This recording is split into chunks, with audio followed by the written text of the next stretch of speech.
Are you struggling for consistency in your sim racing? Does your iRating look like a roller coaster? If so, we have good news for you. The way to get more consistent is to first understand what you're doing differently than the professionals. And VRS is the answer. With our competitive subscription, you will have the telemetry, setups, tutorials, and everything else you need to fully analyze your driving. Our data packs and the ability to compare your driving with the best in the world will show you exactly where to adjust your inputs, change your driving line, and shave seconds off of your lap times. And our powerful and precise Direct Force Pro wheelbase and precision pedals are being used by some of the world's best drivers. All these champions agree that VRS hardware is not just the best on the market, it's also priced well below the competition. So if you're looking to upgrade to direct drive and the best pedals in sim racing, VRS is your answer. If you want to get better, get faster,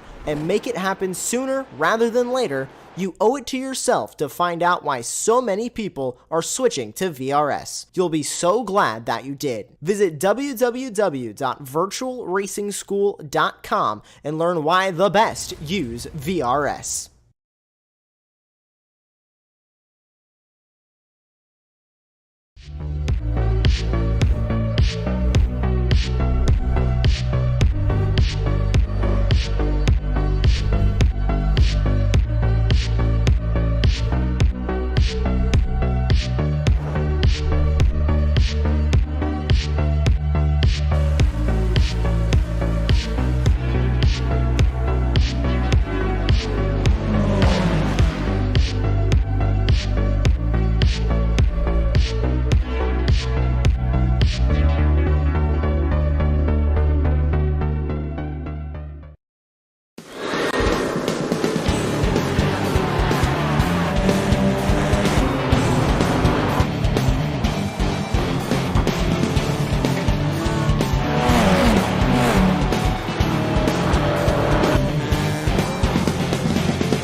Some duos are just perfect together.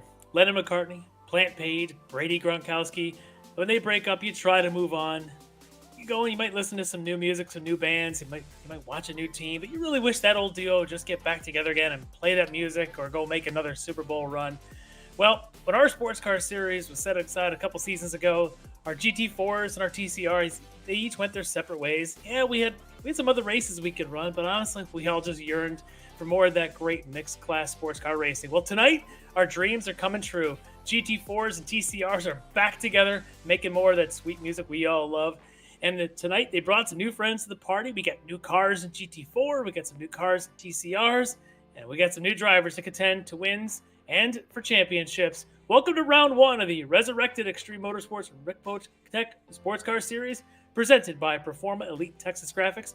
I'm Larry McLeod, and we're going to have Dennis Branch and Jonathan Grabowski working the virtual production truck tonight. But alongside me in the commentary booth this week is Tim Cox, stepping in for Greg Ginsburg, who's traveling.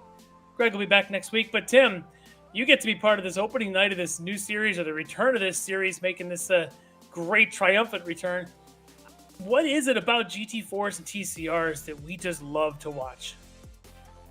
What an introduction. Wow. Thank you very much, Larry.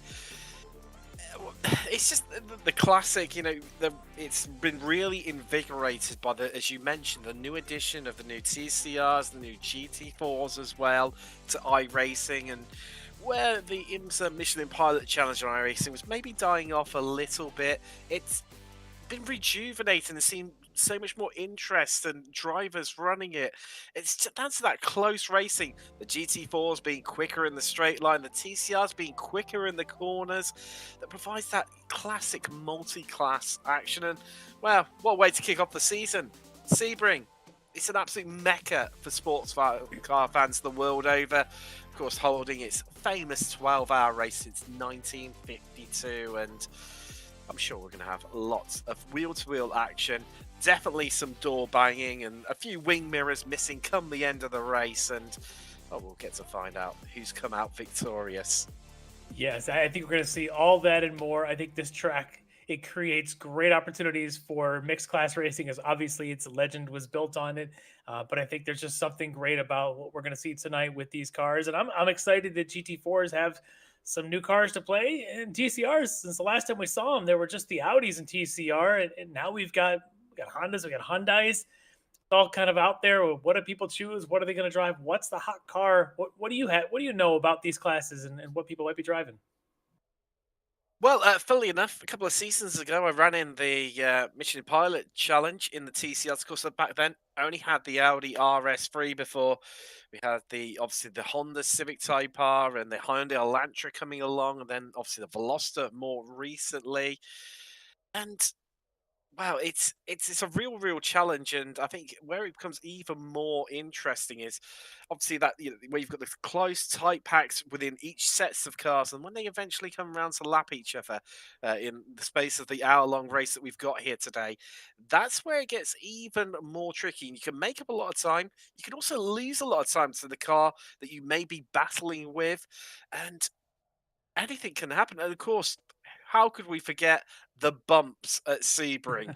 That's just going to throw in an extra piece to the conundrum. And I'm sure when you've got all the different sections, so the Venn diagram and aligned, and what you've got in the middle is just wall to wall action, drama, excitement, and the pit stops, they're going to play a part of this as well. Let's not forget, Mhm. Larry. And you throw it all into the mix.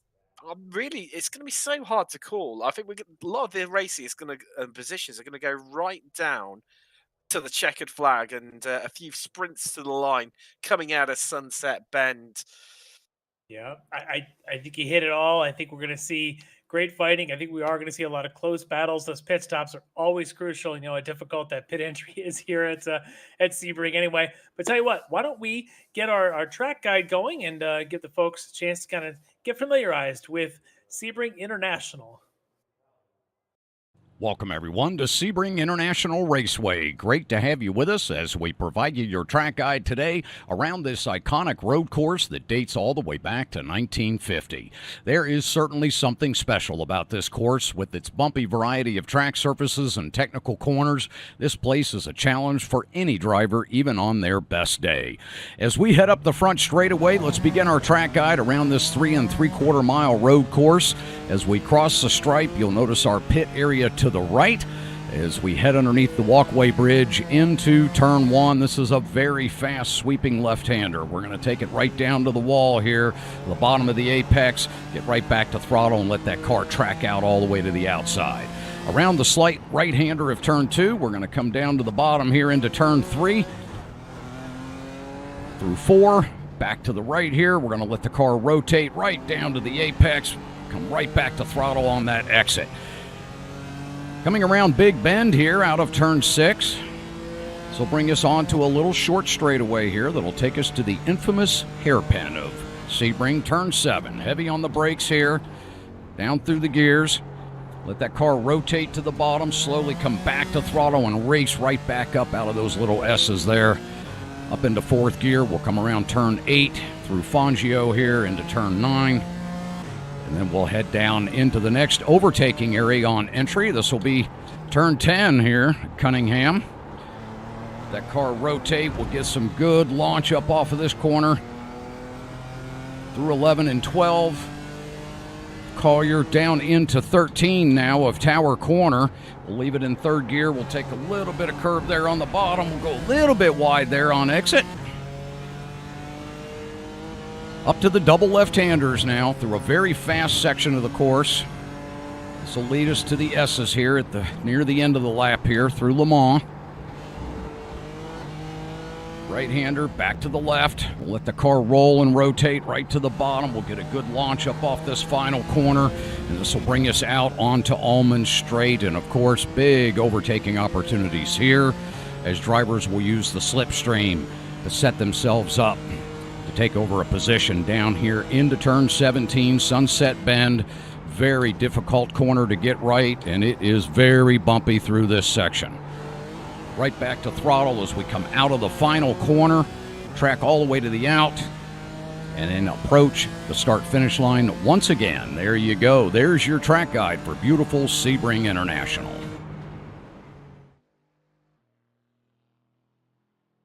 All right, we are back. Thanks to Kevin Ford and the gang for putting together our track guide. So it's kind of given us a bit of a flavor of what this track and this monstrosity of flatness and concrete is all about. But Tim, it's always a little more than that, isn't it? It really comes down to the cars and how they find their groove around this place. We have a phrase in Britain about something being Marmite. Marmite is a delicious yeasty breakfast spread that you put on your toast in the morning, and what it means is you either absolutely love it or you hate it. And Sebring is really, really like that. You find drivers, really find the groove around here, as mentioned, because it is so flat. Obviously based on the former Air Force site that is here, and there's no undulations, there's no hills and such like to try and spot your next apex due to that incredibly flat nature, which makes it that extra challenging. As mentioned as well, the bumps, especially through coming through Sunset Bend, the final corner, you really see the cars bouncing up and down and struggling for traction and try and get the best exit out there. And also, with the TCRs as well being front-wheel drive, they like to understeer, and that's just going to push them even closer to that looming wall on the outside. I know you've got the Wall of Champions at Montreal in Canada.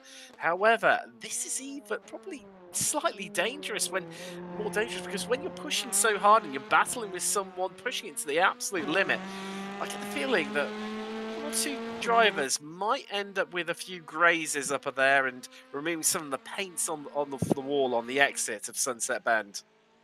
Yeah, we could definitely be seeing quite a bit of that tonight. But let's talk a little bit about this format that we've got for this series. Those familiar with the Ricmotech series are familiar with our multi-race season as it goes. Our format tonight, we're a single 1-hour sprint race, but we are, of course, going to have some refueling in this scenario. So both the TCRs and the GT4s are going to have to plan out somewhere in the middle of this race to come on in, take on additional fuel, and maybe even think about taking on some additional tires should they choose. But we're also going to, because we've got mixed class racing, we're going to have our mixed starts. So we're going to have, obviously, our GT4s and our TCRs taking separate starts. But we also have two different classes within the GT4s. We're going to have our Pro category and our AM category. And when we get those going, we will see the different, they'll also have unique mirror colors. You can see here on the TCRs there with the blue mirrors and blue windshield banner and blue wing end plates. And over on the GT4s, we're going to have the Pros. I believe they're going to be in the green mirrors. Oh, make that see red. As we got a good shot there of Mike Dam, the 93 there. That is the red mirrors and red windshield banner and red wing end plates on their GT4s. And then we'll have our AM category, and there they are. They will have the green on their mirrors and windshield banners and wing end plates. So 3 different classes of drivers competing for victories and podiums in 2 different types of cars to make it just that much more interesting. And also interesting is on that AM category, the start will be mixed with the Pros. So if an AM driver can get a pretty big lead and perhaps stuff a couple of Pro drivers between themselves and the rest of their class, it's just that much of a better start for them. But the challenge is, as always, finishing higher than you start and maybe trying to see first to that checker flag. So I think we're going to have some good races tonight in all 3 of our classes. We've got some names coming back that maybe we're familiar with, as we've got, you can see there on the qualifying board already, Mike Dam, top of the times, Travis Schwenke right there with him, David Payton, another one, some familiar names. You look down at the GT4 AM and you've got the usual Bobby Childs, you got Steve Daniel, Russ Ruddock, some of the names that have been in this series and some of our others. But you got a couple other names, a lot of them popped up in the TCR category. Eric Violet's back and running it down with Eric Violet and the rest of the gang there. So I think this is going to be interesting. We had a lot of drivers. And I think, Tim, you had said you may have even spotted some of the drivers you're familiar with that might be around in this series now. All right, well, Tim, bit of audio connection issue there for Tim. We'll get him back on here in just a second. So let's take a real quick look at the qualifying order so far. We've got 15 minutes of lone car qualifying. Lone car just means they get the entire track to themselves. No one else to interfere with their laps. They'll get 4 attempts at it, 4 time laps. Their best one counts, and then we'll set our grid. So as we're about halfway through the GT4 category of GT4 Pro, Mike Dam leading the charts right now in that number 93. He'll be in the BMW tonight. And he's right now just ahead of, about half a second ahead of Tony Kernan. And Tony, you can see him there in Travis Schwenke. You got a good shot there of the, it was David Payton, the 64. We've got Travis Schwenke here in that number 16, another one of our Ryan team drivers, also running in that BMW, just like his teammate, Mike Dam. Another name popped up into that list there, Cameron Martineau. We have not seen him around these parts in quite a while, but he is a former veteran, finished up on the podium, I think, in points a couple seasons back in the GT3, so he'll be mixing it up tonight in GT4 Pro. Taking a look at GT4 AM, right now leading the way, Bobby Childs is leading the class of category here, just ahead of Greg Mack, to 16,000 so far for those two, separating them as they've got about a lap and a half left in their qualifying run. Steve Daniel currently 3rd, Russ Ruddock 4th, John Casey 5th, and David Bowman in 6th, currently in GT4 AM. Again, same cars as the GT4 Pros. These guys fighting for a different race win, and a lot of pride going to be doled out between them. And then finally in the TCRs, Eric Violet. Eric, the former champ, 2-time champ in this class. This is season 3, so he's the one they're all shooting for. Right now, he's on that provisional pole just ahead of Brandon Whitworth, Andre Saunders, Ken Ladd, and Eduardo Lorente. Lots of talent deep there in that TCR. I think we've got about 8 cars registered tonight, so that should be a pretty fun field. As Tim's joined us back in here. Tim, so you're familiar a little bit with maybe a few of these drivers? Anybody stand out at you? Tim may still be experiencing audio difficulties, so we'll get back to Tim in a few minutes. No big deal there. Those drivers, again, continuing their qualifying. Nobody's finished all 4 of their laps yet. So I mentioned prior championships, we've had 2 seasons of the Ricmotech Sports Car Series. And that TCR category in both of those seasons was won by Eric Violette. And but in the GT4 category, the winner in both those series was a young man named Elvis Rankin, who is not running. Elvis has left the building. He's not running the Ricmotech series anymore, but check him out anyway. He's running a few other series, and he's doing a lot of things. He was running, I think, that a few of the things out there and doing very successful at it. But so tonight, new opportunities for someone to win a championship or start their championship run now in GT4 Pro and Am.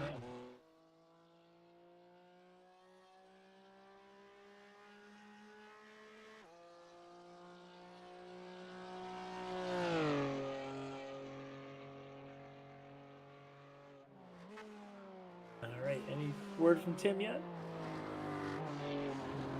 Not yet. All right, so about 4 minutes left here in qualifying. We were going to possibly talk to one of our administrators here, but I don't think Jeff has joined us. We'll kind of get to that in a few minutes if he does join us. Otherwise, we'll get ready for an hour of racing here in the Ricmotech Sports Car Series. Now, I'm excited, I think, about these new cars that have come in here in the GT4. You talk about the Aston Martin. A lot of our drivers here at the front of the field are going to be running that. I know it's definitely been the talk of the town since it was released. Give it a run to the Porsche, the BMW that some of the other drivers have chosen. There's a good shot of Jeff Jacobs. He's in the Aston Martin here tonight. Then, of course, there in the 88's Bobby Childs. Bobby running in the GT4 Am. 4/10 ahead of Greg Mack now. Bobby just finishing up his 4th lap. I'll tell you what, why don't we bring in Jeff Jacobs here? And we'll get a chance to talk to Jeff as one of the administrators and one of the competitors. So, Jeff Jacobs, welcome tonight, and welcome, I guess, to the Resurrected series here in sports cars. Yeah, absolutely. It's a lot of buzz around the comeback of this series. You're one of the admins of this, so tell me what that feedback was like and the decisions going in to bring the series back. Yeah, we are really excited to be back here running the Ricmotech series with the sports cars, and particularly with the new cars in both classes. We've got some really exciting choices here in the GT4 class, and as you can see, while a lot of folks probably have favored both the BMW and the Aston, we've got folks in the Porsche and the McLaren and so forth. So I think it's gonna be fun seeing how that sorts out throughout the year. And then, of course, the really exciting TCR cars. I mean, we're a lot of fun. They seem to be very evenly matched, and it's going to be exciting to see how those develop this season as well. Yeah, for sure. I think we're all a little bit excited to kind of see that, where the TCRs in particular were just that one make run, and now having some opportunities there to try some different things out, which creates another interesting wild card into that mix. I'm excited about that. But we've got a couple of names, it looks like, that have come back out of the woodwork. I'm seeing guys like Eric Violette and Whitworth that come back for the TCRs. I'm seeing Cameron Martineau. These are some names that ran with us in the past, and they've come back for this. And they have not missed a step. When you look at these qualifying times tonight, I mean, what a great job. Look at that race right there between Mike Dam and Cameron Martineau, just 0.04 of a second between those drivers. But even as you look through this field, I think one of the cool things about this series is that, no matter where if you're on the alien side of that scale or just sort of the regular driver side of that scale, you're going to have somebody to race with out there. And I think that's going to make for an exciting broadcast and exciting season. Yes, absolutely. I think having the M category in there with the Pro is really going to help us have a lot of fun with some drivers in competing. And again, I'm seeing guys that run some of our other Ricmotech series, Bobby Childs, Greg Mack, Russ Ruddick. Those guys are pretty tight battle just in the first session, first qualifying here in that battle in the GT4 Am. And in between different cars, you got the Aston, you got the BMW. Haven't seen if we've got any Porsches out there tonight, but it wasn't TCRs the only one getting new cars. That's right. And the other thing that we're trying this season that we're doing is to try to facilitate folks being able to participate. Is we're following a lot of the same series at the official series, so that's going to help drivers find setups and have some practice in before they come into our events for the season. Yeah, that'll be a great addition for it as well. I'm also, speaking of additions, seeing that they're, I tell you what, I'm going to get to that in a little bit. Why don't we let you get yourself back out to the grid here? So we'll be queuing things up and running our starting lineup. Good luck tonight. Right. Hey, thanks so much. Thanks, Jeff. All right, so Tim, are you? I'm back. Yes, apologies about that. Middle of the night maintenance. Enjoy commentating on a league at 1:30 in the morning in the UK. But yeah, looking forward to this one. And yeah, do you want to run through the grid? Yeah, are you able to see the grid? And Yeah, I can see it. all right, Yeah, tell you what, you go ahead and I'll take the TCRs, but go ahead and do the no GT4s first. worries. So we've got Mike Dam on pole with Martin now joining him on the front row. Kanan, he's on the second row with Shrinka.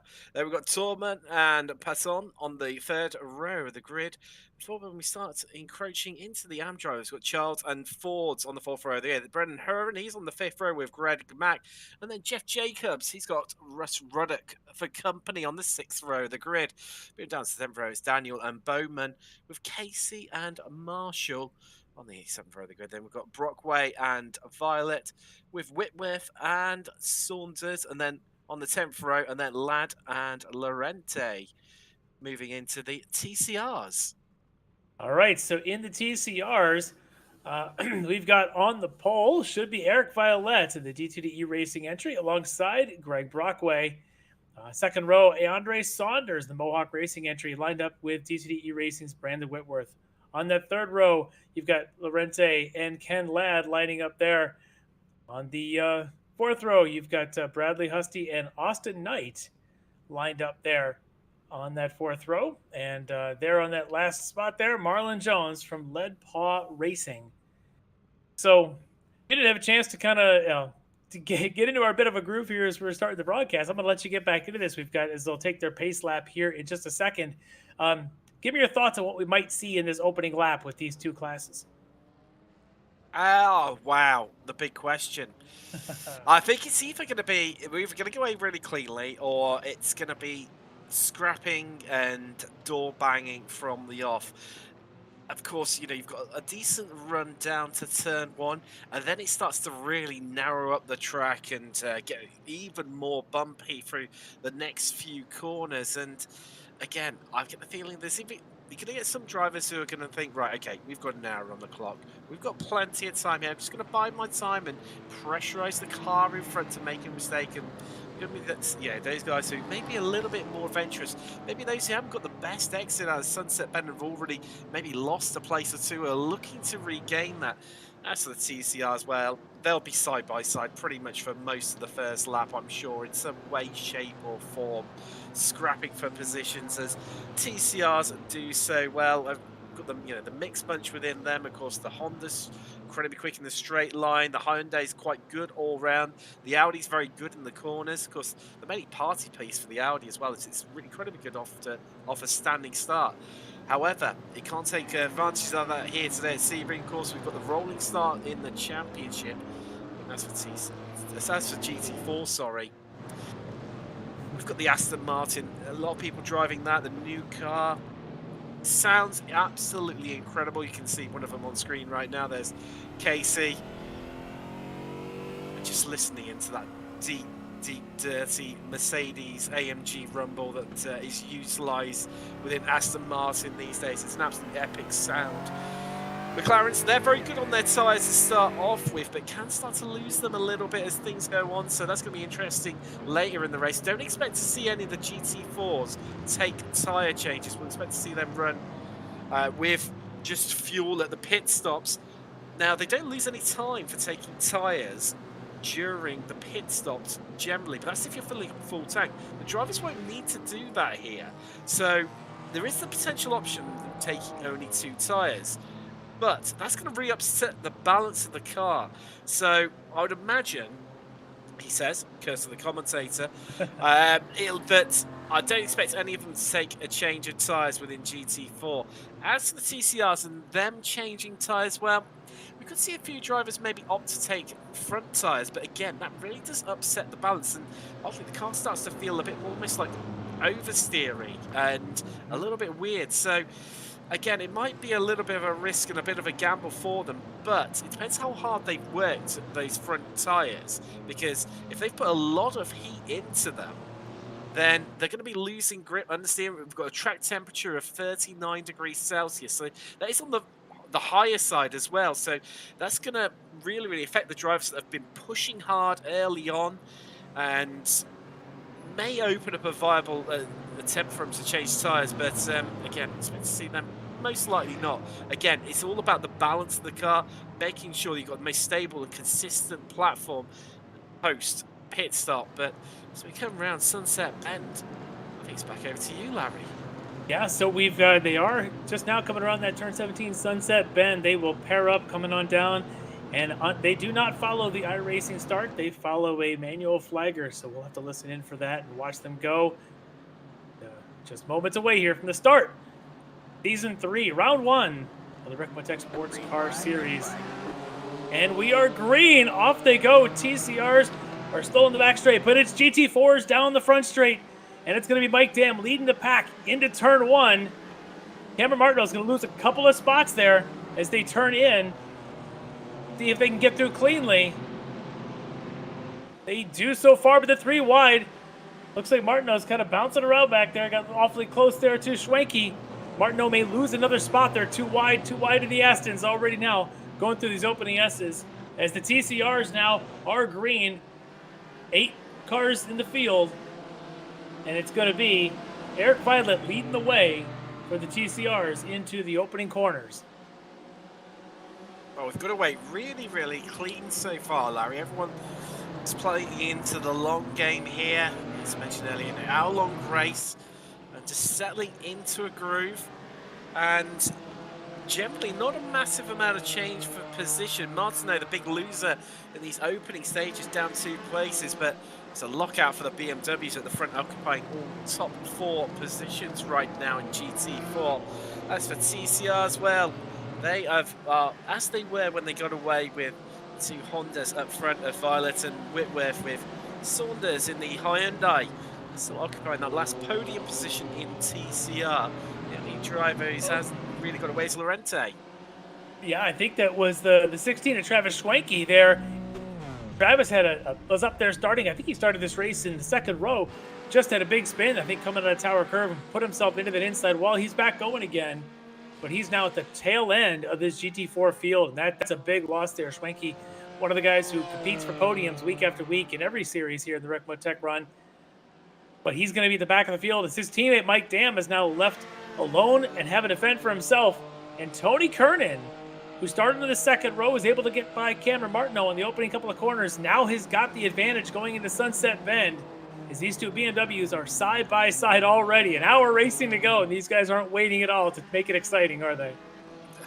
They really, really aren't. And I've seen it commentated on Mike Dam numerous times. That was in the BMW M8 GTE, but transitioning across into the M4 GT4, a bit of a step down in terms of power and grip available, but well, you tell him he hasn't got so much grip available, because he is having a right go right now to retake the lead.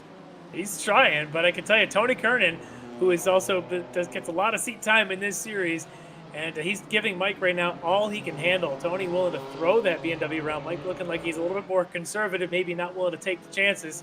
He's maybe just content to just sit back now after just kind of fighting over it. Now I think they're both thinking, this is an hour-long race. Maybe we need to start thinking about Martineau and Thorman and Peyton back there behind us and where they might be if we keep fighting. Take a look on in the TCRs. The interesting thing is the gap they've already managed to pull over Martineau.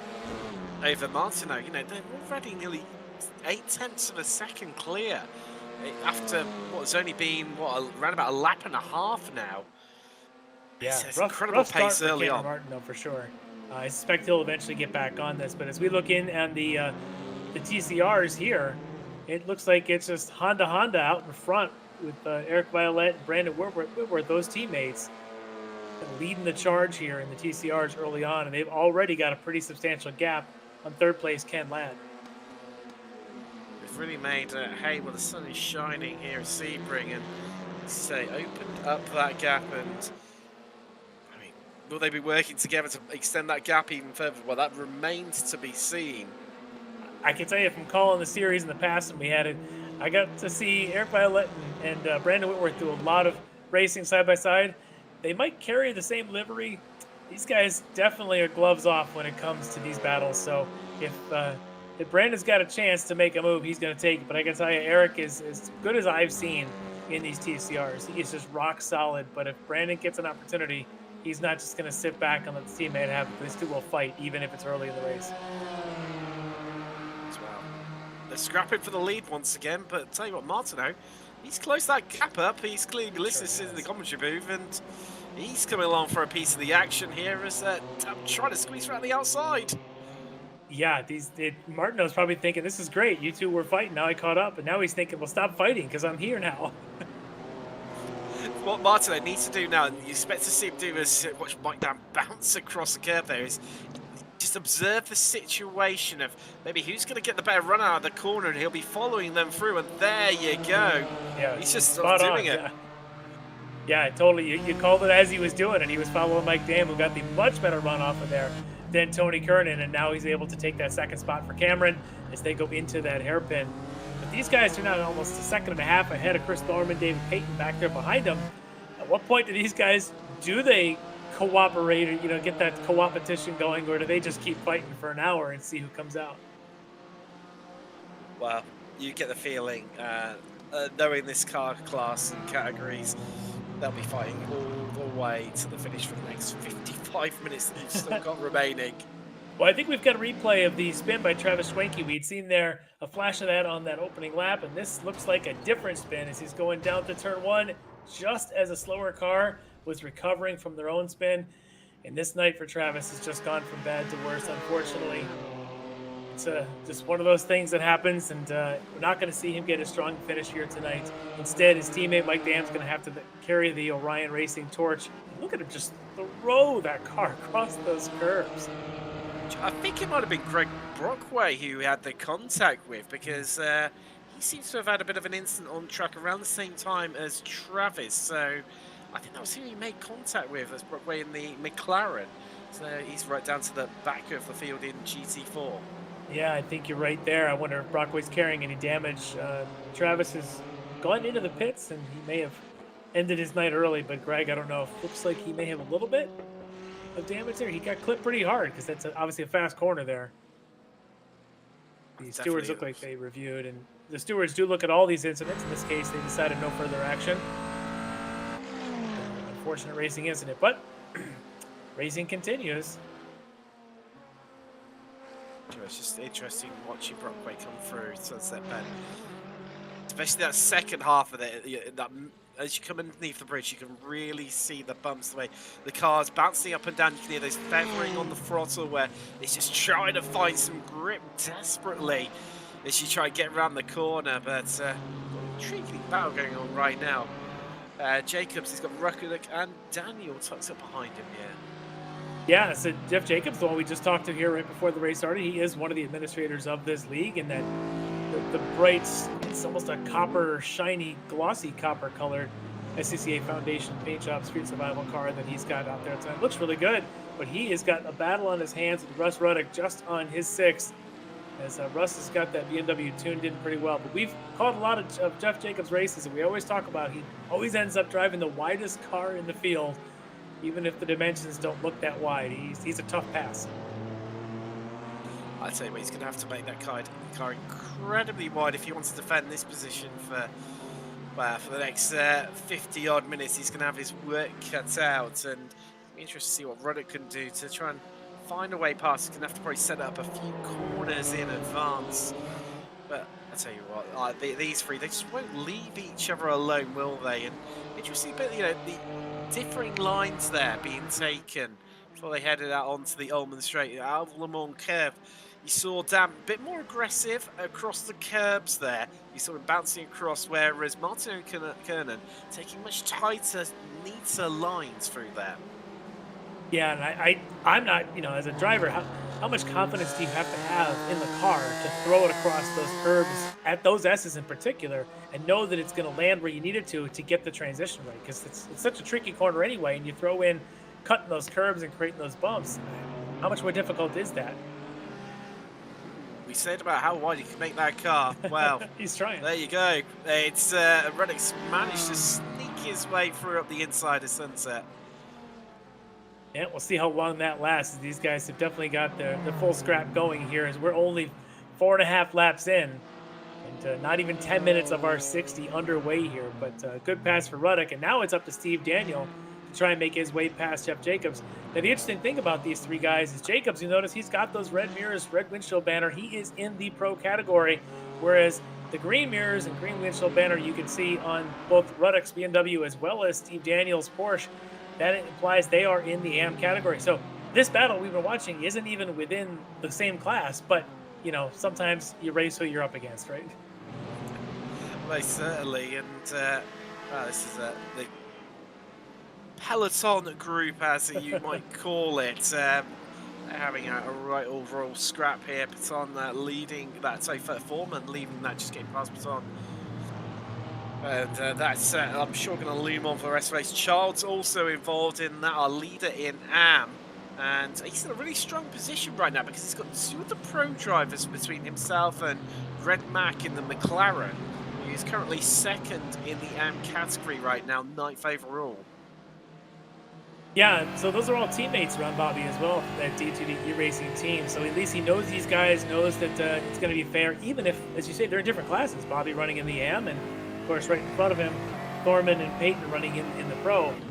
But they make a pretty good mixture for these guys as good traveling buddies, as they say, to continue. But they're not the only ones in this fight, because I'm seeing a BMW just behind Bobby there. That's Kevin Ford, the other one of our admins in this league. It's going to be interesting to see what they do across the next couple of laps, whether they remain orderly, as you say, being teammates, or start to scrap things out.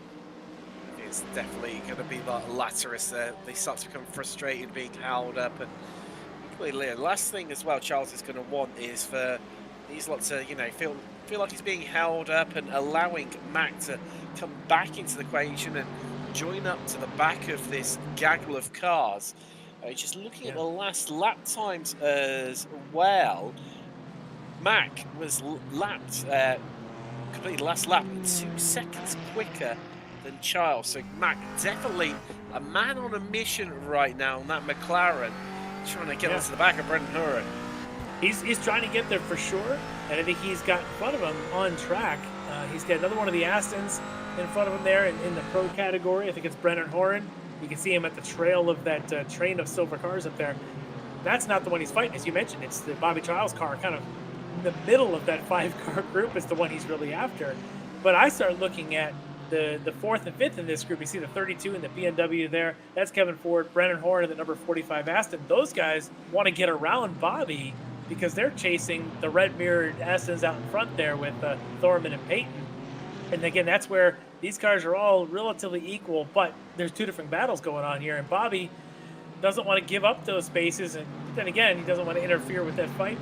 But on the last piece, those were his teammates in front, wants to protect him. So if you're Bobby in the middle of this, you just go to stay put and to try not to give up a spot and try not to fight. Equally as well, you know, I mentioned it earlier about tyre wear. Obviously, how hard Mac is pushing, it's whether what he's taking out of those tyres early on, and that's where potentially the race could then start to come towards Charles as we move into the latter stages. But so this is a lovely little scrap going on over the last podium position in TDCR between Saunders and Ladd. Yeah, Saunders is a guy, we've seen him quite a bit in our other series. We've watched him really grow as a driver and the way he's able to manage races. He had a problem there for a while where if he just could get past the first 2 laps of the race, he'd have a good finish, but he always struggled. Well, here we are, lap 7. He's past that now. And then, you know, in the other race series, he had troubles making his pit stops. So he seems to have resolved that, and he's turned himself into just a solid contender now for podiums, for race wins. And here he is fighting again for a podium with Ken Ladd. So it's Honda and Hyundai, but one heck of a battle between these guys fighting for the podium. And I see another one at Eduardo Lorente not far back. So big battle going on here.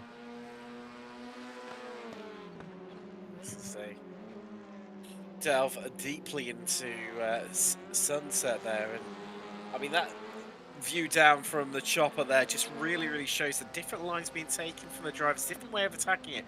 You have to go a few potential options around Sunset Bend because it's such a long arcing curve that goes through 180 degrees, and You can either, look for a later entry, which tends to favour the TCRs, but I mentioned earlier, being front-wheel drive, more prone to the understeer, and it allows you to, that later apex allows you to effectively open up the entry and get onto the throttle sooner, and that's what really pays dividends. But you need to be careful when you're being followed, because it does potentially leave the inside open to attack for a driver to sneak up there and lose a position.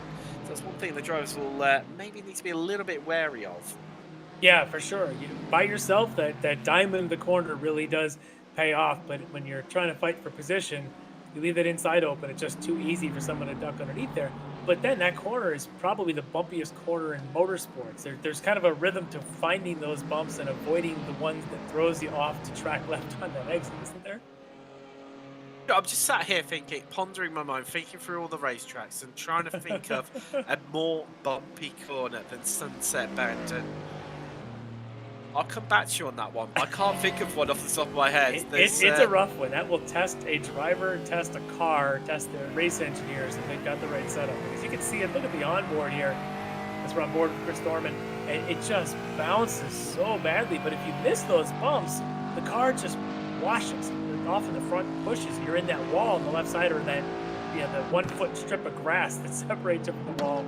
It's awful. So the rhythm there is critical to get and try to find the smoothest point. I've the luxury at home of being on an ultra-wide screen, so I just caught the steering wheel inputs there of Foreman. He was really soaring at the wheel, wrestling with the car, trying to get it around the corner. Now, that's not going to help his tyre wear, and equally, clearly finding a bit of a challenge for him in these earlier stages of the race. I mean, we are currently at 5 o'clock local time here at Sebring, so the track temperature, I'd imagine, across the hour will start to come down a couple of degrees, which will help, especially as more rubber is laid down the further and deeper we go into this race. Well, there we go, it's already come down by 1 degree Celsius. I think it's about 2 degrees Fahrenheit, correct me if I'm wrong. And yeah, that will help us, we get further and further into this race without the ability for the drivers to manage that. But try telling these guys about tyre management there and scrapping with each other. A second covering the top three, but equally really pulling away from the group behind. I mean, they're some 10 seconds nearly clear of the chasing pack. There's some astounding pace that's being set by them. I mean, on average, they're lapping at around about 1.4 seconds quicker than Foreman in 4th place, who is no slouch himself, let's face it. Yeah, but you're right. This pace of this top three is just astounding right now. But they all seem to be able to do this pace. It's not like, anybody's not holding up their end of the bargain. They've all, at one point, I think, been out in the front, or at least we know that Kernan and Dam have. Martinell might have just settled into 2nd place for now, but I think he's going to eventually eye up that lead spot. But any one of these guys, I think they've all got the pace. At what point do they start thinking maybe save tires or do some fuel saving? Because, again, we've got a pit stop, and we still got almost 45 minutes to go. How much do you want to save the car?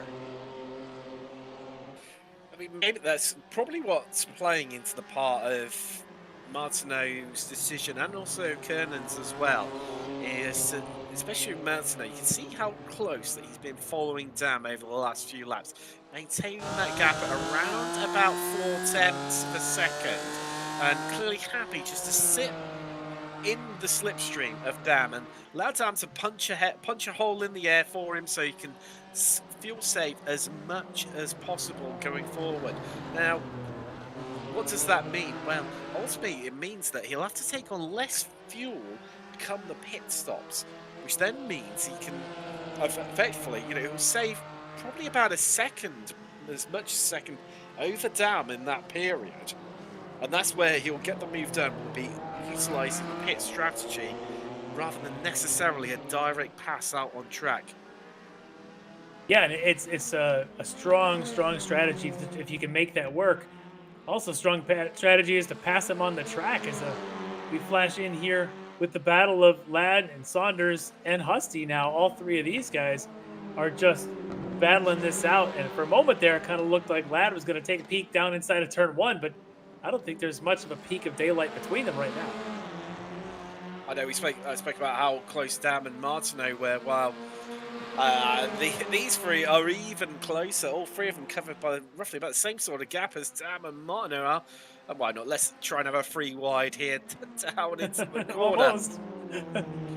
It just about went for it. I tell you what, though, Ladd is all over Saunders right now, trying to get any kind of run. It looks like he might have finally gotten one, may have finally forced Saunders into a compromised exit. But this is the long way around as they come up to this right-hander. I don't think he's going to be able to get it. Maybe? Yes, he does. So Ladd takes the spot from Saunders. Saunders now back to 4th. And then, of course, you've got Bradley Husty there, the newcomer to the field, there in 5th. And he looks like he wants a piece of this, too. Normally the outside line doesn't work, but that Cunningham corner where we saw him get the move done there, it does quite often actually favour you because it's wide enough on entry that you can allow to keep your car around the outside like we saw Ladd do. And that then means you get on the accelerator at that little bit earlier and then out-drag your car, combined with the fact that the Honda Civic Type R, its speciality is where its power play is that it's the best of the CCRs in a straight line. As I say that, we're just watching Saunders hoovering him up in the draft. The draft's incredibly strong with the TCRs. Yeah, for sure. You can see it right there. Saunders is able to pull from a car length back to about a car length further forward. But look at, you were talking about the different lines to Sunset Bend. There's a perfect example.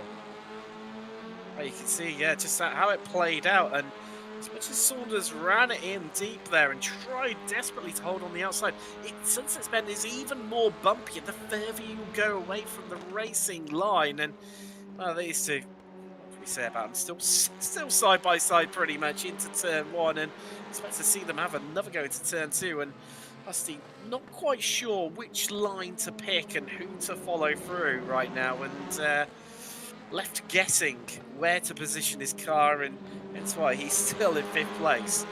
Yeah, he got a good view of all the passing and the attempts and the tries that Ladd did and all the tools he threw at Saunders to finally make the pass stick. So Husty's, at least maybe he's taking some notes, but execution is always a little harder than just watching someone else. So what's going to be really interesting for these guys is when the GT4s come round to lap them, because that's what's going to could either separate them out, or those drivers that are more experienced in multi-class racing will play it tactically and use the other cars from the other classes to box in their opponent and to facilitate a move to get past their opponents. But I thought we maybe got to potentially move on into turn 1 between the 60 and the 64. Yeah, here we go. Yep, teammates battling on teammate action here between Thorman and Peyton, currently 4th and 5th in that pro category. And then the leader in AM category, Bobby Childs, right there with him.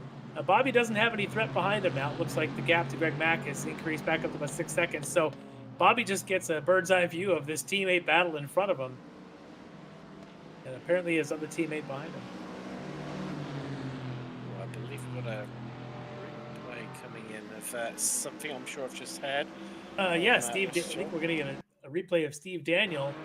There he is in the Porsche, just catch a little bit of that dirt on the outside, and that is some body work required on the side of a Porsche Cayman. That's trouble. Perennial iRacing grass blaming another driver, and interestingly, it's incredibly slippy for the road cars, but for the rallycross cars, it's actually the polar opposite, where there's more grip off the racing circuit than there is actually on it. Yeah, if only he was running one of the rallycross cars instead of a Porsche Cayman, then he would have been perfectly set up for that. But unfortunately tonight, the Cayman decided that grass and the ledge of dirt there is a lot more like ice than it is paper. It certainly is, as Petard still sat behind Foreman right now, and speak about it was Greg Mack who was sort of chasing these guys down, and he started to drop off a bit now, unfortunately. Clearly pushed a bit too hard a bit early on. You can just see him in the distance there down the opposite end of Ullman Straight, and these guys have really started to open up that gap, and that's really going to play into the hands of Bobby Childs. Again, still got Brendan Horan and Kevin Ford between himself and Mac, and also that time gap extending as well. Yeah, and so for Mac, he's definitely lost that pace a little bit, and maybe that's why Bobby Giles is perfectly content to stay where he was in the middle of that group as we flash ahead to the leaders of the race. And it looks like Tony Kernan may have struggled a little bit. You can see now he's slipped back a little more than a second behind Cameron Martineau, as he's now 1.8 back from Mike Dam. So Tony's going to do what he can, but at this point, I got to think Cameron Martineau's got to recognize maybe what's going on, and this is definitely the time to just stay in line and probably stay as close as you can to Mike Dam and see if they can break the draft. He's lost all that time in the first sector because his last lap time was identical to Dam and Martineau's. In fact, he was 100th of a second quicker than the fastest time set between the pair of them. So clearly something's maybe, just pushed it a bit too hard. I mean, we did see Martineau run wide there out of turn 1 it was, and he's starting to struggle to keep onto the coattails of the Canadian in front of him in that 93 BMW M4 GT4 right now. Yeah, he's sticking with him, and we all know that Mike Dam has got tremendous pace, always at the front of pretty much every race we've ever called. And it's great to see that him putting on a display of that talent tonight. But Cameron Martineau, not intimidated by Mike, but in any way, and Cameron kind of pushing him. So I think we're going to see this battle all the way to the end. You talked about that in the opening, that both these classes have that potential to come down to a last corner, last straightaway type of deal. And I think we're seeing here with Martineau and Mike Dam might just be heading that way. And if Tony Kernan's got anything to say about it, he might need a good pit stop to do it. He'd like to make that a three-way fight to the finish. Certainly will, and brilliant angle there. We could just see the rear end of Dam's BMW skipping practically through the corner like a small child through a cornfield. It's bouncing around there, and interestingly, let's take a little look at the lap times as they come across the line. Well, again, no difference really between our top 3. So that mistake that Kernan made a little bit earlier on is definitely it's caught him out, and it's setting similar lap times to the 2 cars in front of him. He's struggling to make that time up and close up onto the back of them once again. Yeah, I think any bit of draft he might have been relying on, he's lost, and now it's coming down to that 1/10, that 2/10, perhaps, that Mike Dam and Cameron are able to get off the corners. And for Tony, he's going to have to do it all on his own as we flash back to this interclass battle here between the pros and the M's. And we got a shot there of Bobby Giles, the leader in the M category. Now 7.5 seconds of the McLaren, piloted by Greg Mack, back there somewhere. But he is in the middle of essentially a silver sandwich here with 2 of his teammates, GTD Racing, in the pro category in front of him, and Chris Thorman and David Payton. And then, of course, right behind him, he's got another teammate there, Brennan Horan. Brennan also in the pro category. So those 3 I mentioned, Thorman, Payton, and Horan, running 4th, 5th, 6th in the pro. We're on board with Bobby in that number 88. He's in the AM sandwich there. But don't count out, you've got Kevin Ford. Now, Kevin hasn't run in any of our series now in a couple of seasons. He did, I believe, the last time we ran sports cars. We ran the Mustangs. He loved that Mustang that we ran in the sprint series.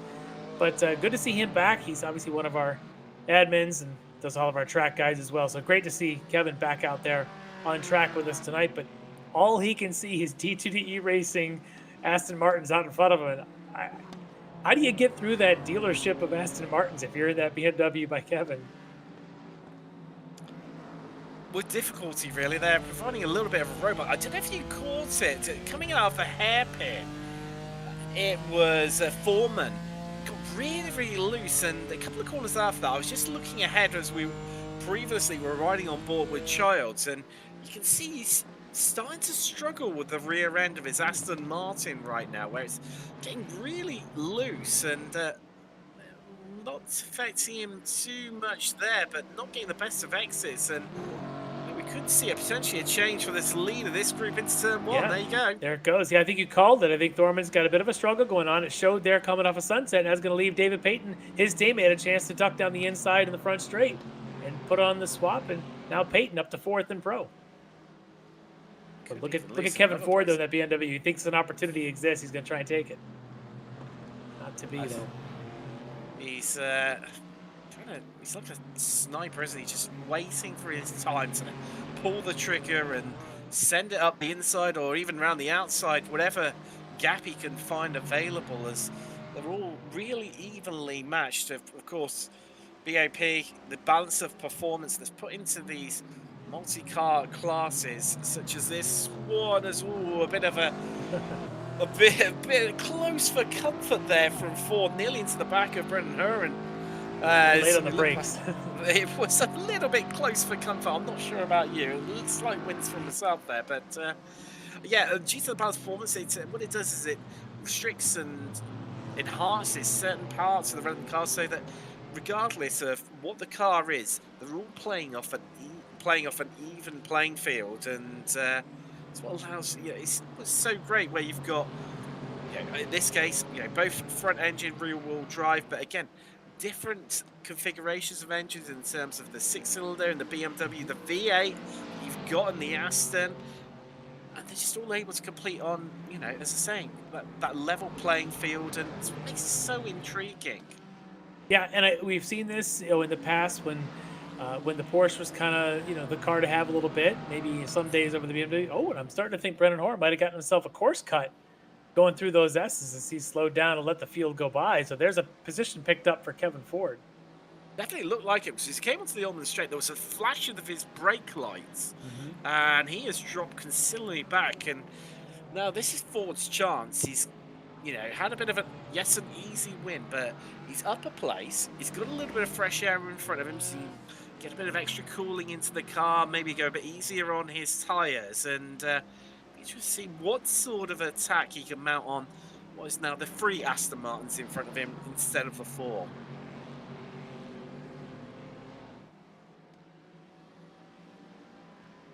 Well, the other one in this mix was that Brendan Horn. He had that issue there. Now, he's been very strong a competitor in a lot of our other series, maybe still getting adapted to the Aston and to the sports car here. But, as the season progresses, Brendan's going to be one of those guys to keep an eye on and to see if he can work his way up through this field. I wouldn't be surprised to see him fighting closer to the front as the season develops.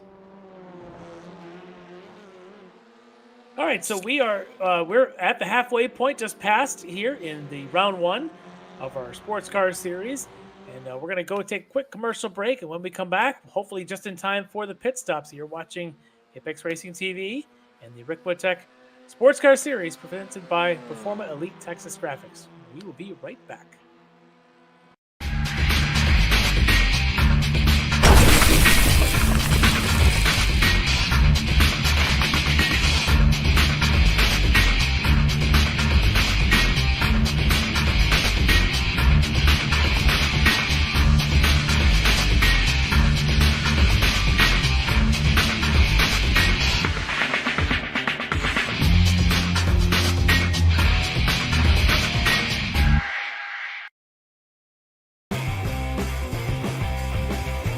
Ricmotech, high-performance sim racing equipment. Whether you're just looking to have fun, train for race day, or become a serious esports competitor, Ricmotech has you covered. Hundreds of name-brand parts. Support from experts that love sim racing. Trusted by the pros. There's only one place to go, Ricmotech.com.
Ricmotech, high-performance sim racing equipment.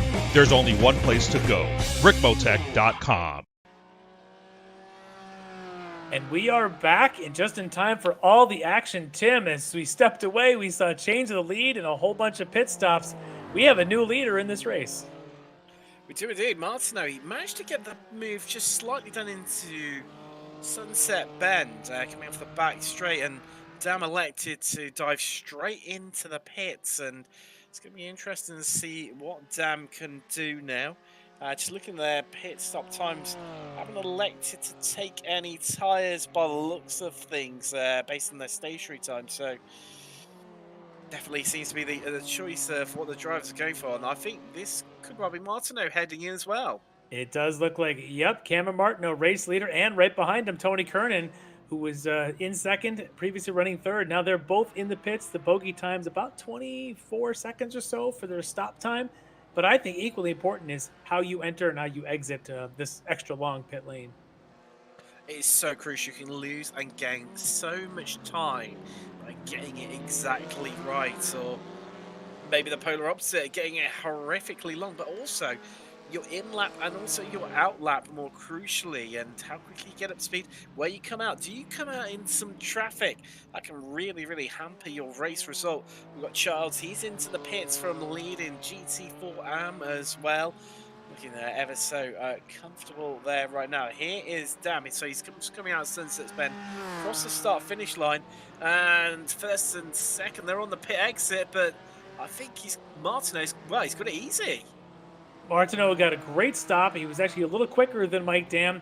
He's going to be right in front out of those three. And there in the background, you can see Tony Kernan a little bit slower than the other two. But I think the race is on at the front. These guys are all of about a half a second apart. But that hands the lead to the guys that haven't stopped yet. David Pate, you can see him there. Chris Thorman, those teammates, they have not yet stopped. But this essentially is the lead of the race. You got Cameron Martineau now. Say he's about 8/10 up on Mike Dam, and I suspect within a lap they'll be back to being nose to tail, and we'll have a shootout for the next 20 minutes and see who could do it in their BMW. Larry, I've had a little bit of a look back actually, and Dam has taken tyres, whereas Martineau and Kernan haven't. Did he take 4 or just the 2 on the right? I believe he's taken all 4. So that is a bit of an interesting one, and it does explain for the considerable gap that had opened up between them. However, with that new fresh rubber, we're going to have a reinvigorated Dam, and expect to see him in full attack mode as he goes down after Martineau and really hunts him down and turns up the pressure to the absolute max.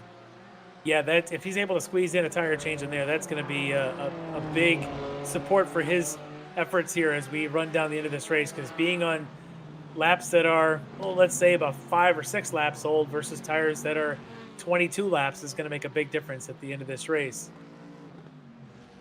As the teammates here.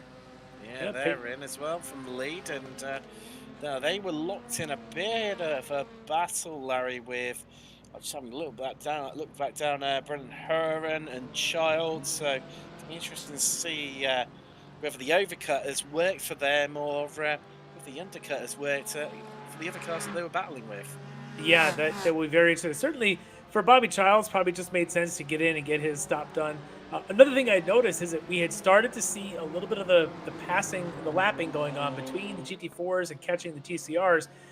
And that might be as much of a reason as anything for a lot of these drivers to come in, because it puts them in a different stagger, maybe kind of avoid some of that difficulty passing, should there be any. Well, with that new rubber, Mike Dam has just set the fastest lap of the race at 2:10.2, and you can start to see a little bit where Martineau's just getting a little bit looser compared to Dam. Dam's running a lot more tighter lines thanks to that fresher rubber, and you get the feeling, Larry, this is not if, but when Dam makes the move and retakes the lead of this race.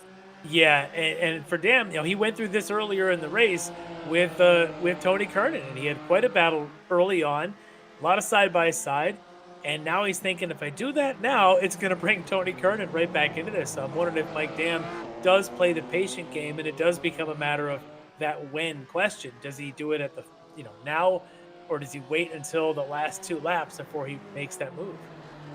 Well, Kerner's been really cut adrift right now, and he's nearly 5 seconds behind these guys. There's just seeing a couple of TCRs exiting the pits. That's Violet and Whitworth. They're going to come out 6 and 7. No, apologies about that one. My software just updating there. And sorry, 2nd and 4th. They're going to come out in class. And I'll tell you what, Saunders has got a real big jump on them. However, he is yet to stop in the Hyundai Elantra, so he will drop down a few positions after he's taken his pit stop. Yeah, so one of the things about this series, and that some of these drivers take advantage of it, is the way that they run points. There's obviously points for finishing for 2nd, 3rd in class, but there's also points for staying clean. A certain number of incidents or below get you a certain bonus, so there's that. But there's also a bonus given as what a wild ride for Bobby Trials as he's going through the Le Mans S's there. I suspect he just got a slowdown for that one, and I think he did. Boy, that was close to being a disaster there for Bobby. It really was. I mean, looking incredibly comfortable out in front, and he's got the time. He can have a couple of more of those mistakes and still be in the lead. But if he does have further 2 mistakes, then Mac will be right onto his tail, and I think right on tail. So I think Greg Mack took about a second or more out just by Bobby making that mistake. But as you alluded to, Mike Dam still just riding the tails of Cameron Martineau. And not looking the aggressor yet for Mike Dam. He looks like he's just content to stay there as they ran. As you said, he did a best lap of the race, a 2:19.2. Last time by was a 2:10.2. Last time by was a 2:10.9, 2:10.7. So he looks like he's content. I think he's capable of running quicker. I think he's just content here. Maybe putting the pressure on Cameron. Maybe force Cameron to put a little more wear on those 19-lap old tires. It seems very much that way. I mean, Dam knows full well with that fresh rubber that the longer he pushes this, obviously the older, the more heat that is going to be in Martineau's tyres, as that is Saunders, leader in TCR, just into the pits, and likewise Lorente heading in as well. So Violet is going to resume the lead in TCR. So that should fill the field with fuel, and everybody now having taken their stops. And it does hand the lead in TCR back over to former leader Eric Violet, just ahead of a couple seconds now ahead of Brandon Whitworth, his teammate. Saunders, remember earlier, had that pretty good battle going with Ken Ladd and Bradley Husty. So we'll see where these guys come back out, see how close they are to Ladd and Husty and the other guys in, as it looks like Lorente is going to also be around him. So we'll resume the battle in a minute. We still have this battle out in the front, the overall and in the pro class. Cameron Martineau, Mike Dam catching grass on the exit of 17. That's never good. It really isn't, and dicing with death with that grass on the outside. I mean, he can just end in absolute disaster in the blink of an eye, but holding on there, got away with that one, and continuing his pursuit of Martineau. And Martineau sat 3-4 tenths behind him consistently. Mike Dam now repaying the favour and maintaining that gap, as this could well be a change for 4th place potentially. No, they're just remaining as they are for the moment. I think is probably the best way to describe that one. Yeah, they're just peeking down the inside as Thorman came out here just ahead of Peyton. Remember earlier it was Peyton who had gotten around Thorman in that turn 1 complex, but for now they're going to remain status quo and try and stay ahead of Kevin Ford and Brennan Horn, who are just a couple seconds behind them there in the background. All of them running in the pro category. Of course, Bobby Childs, we talked about, was in this mix earlier. Took himself out of this mix. Luckily, he's still rolling. But yeah, you can see in the background there that next one behind these two is Kevin Ford, Brennan Horn there as well. And they've got some TCR traffic that they're working through. So it starts to get interesting when you start mixing in the TCR there. That number 21 Hyundai of Austin Knight. Yeah, we alluded to it earlier, where you can gain and you can lose a lot of time through the traffic, and those drivers that have raced plenty of multicast racing and are used to reading that traffic and how to maneuver around them, how you approach them, Now, if you've got a comfortable gap to the car behind you, then it really is paying to your favour because you can be a little bit more conservative and less stressed in traffic. But that's a little bit interesting. You can see him close right up and then back out the throttle a little bit early. Onto the brakes a little bit earlier to, prevent sucking right up behind Martino and preventing any aero wash, which is where the front end just loses that bit of grip and forces understeer and pushes you out wide.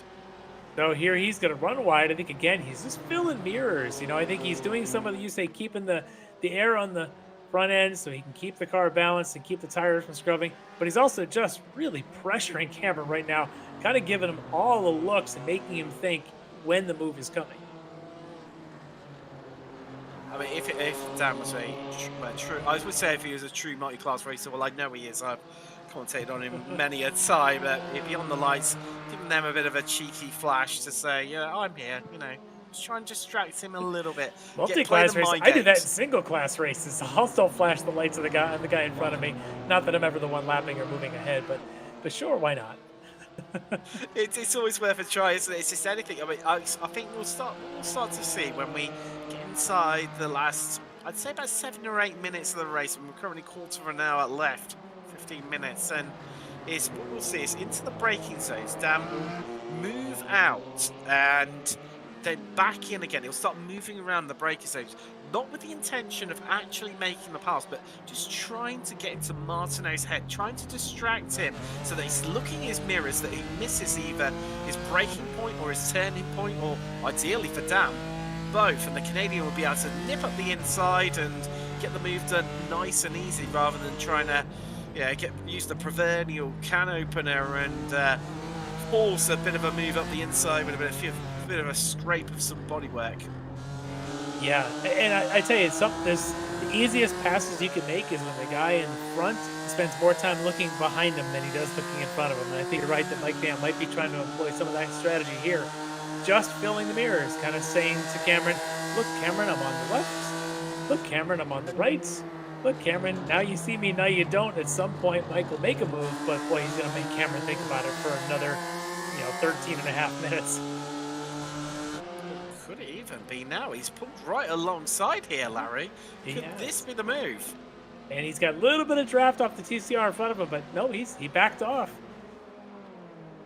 That is Bradley Husty they're coming up to on the Elantra TCR, and this is going to be interesting. I think they're going to catch him on the run down to the hairpin, so this could be a relatively easy pass potentially if they get it done on the straightaway on the run down to the hair. Well, say straightaway. We've got to run through the Gurney Bend as they're doing right now underneath the bridge, and this could well be a bit of a lunge up the inside. Is TCR going to remain on the line? Yes, they are. Yep, he is, and we'll see if he splits them, which he might be splitting. I think he's trying to stay out of the way. Yes, he is. You do your best to stay out of the way if you're in his position, but you don't want to go giving up a whole corner because he's got his own battles to worry about. Well, let's not forget as well that it's a responsibility of the faster car to facilitate a safe overtaking move. So the TCRs, they are well within right to stay on the racing line. Oh, he's got a spin there. Oh, that's Brennan Horn, and that's Kevin Ford in the BMW. These guys had a good battle going pretty much the whole race, and this does not look good for Kevin. I saw tires spinning and car not moving. I suspect he's got some damage, possibly from the supports of that pedestrian bridge. And yeah, he has called the tow. Brennan Horn, meanwhile, has got a little bit of damage there as well. We'll see if he needs to take a pit. He just might. A little bit of a gap of daylight there in his hood and bumper. So not good for Brennan either. Now, I've heard a little bit of a message there over the radio. And I think, from what I heard, that might well have been Ford's fault from what he said. So, interesting when we get a replay of that one, just take a look to confirm what I've just been overheard. Right. But, and as you ask, so we shall get, is we've got a replay now of the Horn and Ford incident. There they are on the right. It's Ford that did run wide, and yes, he catches the tire barrier on the right and had nowhere to go for Brennan Horn. Sad for Horn, and really sad for Kevin Ford as well. Not the way he wanted to make his return to our competitions. But looks like his night is done, and Brennan might also be kind of done on this. So unfortunate ending for that. But we've got racing ongoing, and it is Thorman and Peyton, these teammates, in the number 60 and 64. See who has the advantage. I'll tell you what, these guys are pretty evenly matched, aren't they? They are incredibly evenly matched, and well, we say that there is the pass done. Yeah, that looked like a no, please, after you. No, please, I'm sorry. No, I insist. And eventually, David Payton ends up taking the spot back from Chris Thorman, as these two have now swapped a couple of times. Well, using the stereotypes, Canadian has been incredibly polite, and David Payton, being Canadian himself, that could have played a little bit of a part into it. But yeah, there was a relatively easy, uneventful standard move into turn one, up the inside, job done, and off they both carry on up the road, not losing too much time from quarrelling over that position. Yeah, for sure. It was just easier for him to take the spot and have the fight later. But speaking of the fight later, it is getting later. We're inside the 10-minute warning here, so to speak, past 50 minutes into this race, and yet still Mike Dam is just harassing the back of Cameron Martin. I have to tell you, Mike Dam going through those curves and those S's gets more air than anybody else tonight. I mean, I know it's former Air Force base, but it's literally like he's trying to take off from them, isn't it? But I mean, these two, they need to be right on the money with every entry, apex, breaking point, because this is going to come down to one tiny mistake that's going to allow either one of them, either Martineau to get away or Dam to get past, and they're going to encroach on a bit more traffic, so they're coming up to the back of Saunders, I think that is there. It yes, is, yeah. And it looked like Cameron Cameron tried to steal just a little bit of draft off the back of Andre Saunders' TCR down that front straight, whatever he could get to make sure he could hold the spot in front of Mike Dam, and it may have worked just a little bit, but again, I'm not sure that Mike Dam is yet reached the point of anxiety to make the move. I think he's still kind of playing with him and just waiting for a better moment. So both out onto the dirt there, kicking it up, and as we race down towards the hairpin turn, these two are really pushing hard, and this is going to be so close. I'm trying to have a bit of a look as to what cars they're going to come up to next. But still, in terms of the TCRs, they're going to come up onto the back of Violet and Whitworth first and second, and that's probably, I'd say it's probably going to be within the next couple of laps. So yeah, if he gets that far, we'll have to see if we actually get to that point, because they're a little bit up the road. We'll see if there's enough time. But I'll tell you what, if you're Mike Dam, you may want to try making a move earlier. But I'm starting to wonder if he's not so much biding time as much as he is not finding opportunities, because he's been back there a while. He's 3/4 tenths back, but they just ran laps at 2:10.4, which pretty much is spot on the quickest laps of the races. And here they are. You were talking about how Cameron may not have taken tires, but 50 minutes in, he's still running sub-qualifying pace and running fastest laps. I mean, these guys aren't getting tired. in terms of the actual tyre wear itself, you can easily double stint the tyres, even at these temperatures. So still going to be probably meat left on the bone in terms of Martinez's tyres. It's just down to the temperatures that they've been running, and that's definitely been showing where you've seen, yeah, certainly much earlier on, the much tighter lines being taken by Mike Dam as opposed to Martineau. Where he's looked a lot more cleaner, but Martineau seems to settle into it. And Dam, I think maybe his opportunity was earlier on, where he had those much fresher tyres to get a move done, and he wasn't able to make the pass, and might be living to rue that mistake. Yeah, well, we'll see. He's looking a lot racier, and that's not going to help his cause. A big spin of the back tires, and he's going to go around. That may have just decided Mike Dam's fate. Not going to be for the lead, as he got right up under the back of Cameron Martineau as they were going through that turn 2-3 complex there. And unfortunately for Mike, lost the back end. Cameron able to just sneak off in the distance. And Mike, now he's got a battle on his hands because he's got Tony Kernan right there behind him now. I'm sure I've just seen Martineau's right height of his car rise up a bit, where the weight on his shoulders has been lifted. But Mike Dam, we just would have seen him disappear behind him, and that what you see just how hard the pair of them were pushing. Mike Dam just got it that little bit, that rear right tyre onto the dirt there. It was enough just to rotate the car around. Round he went, and I get a feeling this one might. No, just needs to bring it home. This one might be done and dusted in terms of the race win. I mean, I don't want to put the curse of the commentator onto him. But more interestingly, Kernan is now going to be reinvigorated because he is closing in onto the back of Dam. He can see him. He can practically reach out and touch him. And yeah, it's how composed Dam is going to be after, and how flustered he is after that mistake. Right, exactly. And now you've got to recompose yourself. You've got to get it all back together. And for Tony, he could just smell blood in the water. You know, he's ready to pounce on this after about the last half an hour, seeing these guys off in the distance and not be able to even, sniff the exhaust. Now he's right there within a second of Mike Dam and thinking, boy, this has landed in my lap. Maybe I can grab second here. Look back from Dam, you can see him now, and that's going to be playing into Dam's mind a little bit right now. And needs to strike while the iron is hot here. He's been heading inside the last 5 minutes, and you bet your bottom dollar he's going to be pushing incredibly hard to close that gap, get within slipstream range, and then really crank up the pressure onto the Canadian and nip that second place off him at the absolute depth.